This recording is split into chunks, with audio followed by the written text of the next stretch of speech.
अस्सलाम वालेकुम, welcome back to my channel.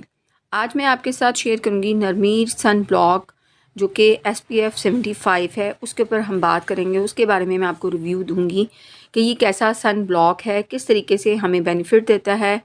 और इसको रेगुलर इस्तेमाल करने के बाद जो है हमारी स्किन टोन जो है वो कितनी जो है लाइटन अप हो जाती है, पिगमेंटेशन पे कैसे काम करता है, इसके साइड इफ़ेक्ट जो हैं क्या हो सकते हैं, इसको किस तरीके से लगाने का जो बेस्ट तरीक़ाकार है वो क्या है।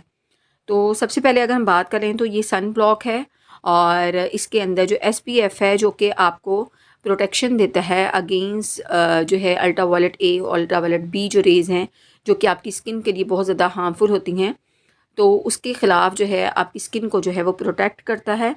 उसके साथ साथ अगर आपकी स्किन जो है अनइवन हो गई है, आपकी स्किन जो है डल हो गई है, आपकी स्किन के ऊपर ग्लो नहीं है, तो ये जो सन ब्लॉक है इसके अंदर जहाँ पे SPF जो है 75 मौजूद है, उसके अंदर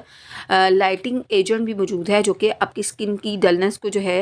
वो ख़त्म करेगा। उसके साथ साथ अनइवन स्किन टोन को जो है इवन करेगा। अगर आपके फेस के ऊपर जो है वो हाइपर पिगमेंटेशन का मसला है, मिलाज़मा है, फ्रैकल्स हैं या एक्नी स्कार्स हैं, तो ये उनको भी जो है वो लाइटन करने में बहुत ज़्यादा हेल्पफुल होता है अगर आप इसका रेगुलर यूज़ जो है वो करते हैं। उसके साथ साथ आपकी स्किन के ऊपर जो है वो ग्लो लेके आएगा, आपकी स्किन को पूरा दिन के लिए जो है वो हाइड्रेट रखेगा, बहुत ज़बरदस्त जो है आपकी स्किन को जो है मॉइस्चराइज़ करता है। और उसके साथ साथ जो है आपकी स्किन के ऊपर जो है वो रेडियंस जो है वो लेके आता है, एक चमक लेके आता है और आपकी स्किन जो है बहुत खूबसूरत जो है लगने लगती है after the regular use of नरमीर सन ब्लॉक। अब बात कर लें कि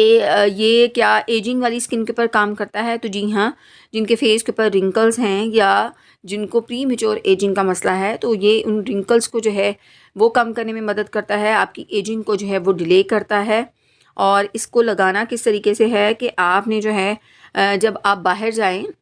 सूरज की रोशनी में जाएँ, तो आपने जो है 30 मिनट पहले जो है आपने इसको अप्लाई करना है बिफ़ोर एक्सपोज़र इन सनलाइट। और इसकी जो क्वांटिटी आपने लेनी है, बहुत मिनिमम क्वांटिटी जो है आपने अपनी जो फेस है उसके ऊपर जो है या वो हिस्से जैसे आपके आप हाथों पे भी अप्लाई कर सकते हैं, आप नेक पे भी इसको इस्तेमाल जो है वो कर सकते हैं।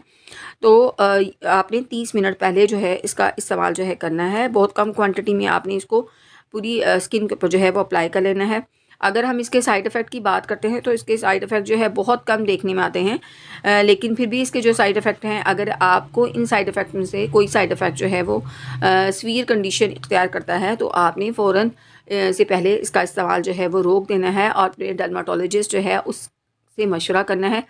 ये जो डर्माटोलॉजिस्ट हैं हाई आपको रैंक के, वो इसको जो है वो रिकमेंड करते हैं। इसके साइड इफ़ेक्ट में बात करें तो उसके अंदर रेडनेस हो सकती है, फेस के ऊपर इचिंग हो सकती है, आपकी फेस के ऊपर जो है वो जो पोर्स हैं वो क्लॉग्ड होके ब्लैक हेड्स या वाइट हेड का मसला जो है वो हो सकता है। तो ये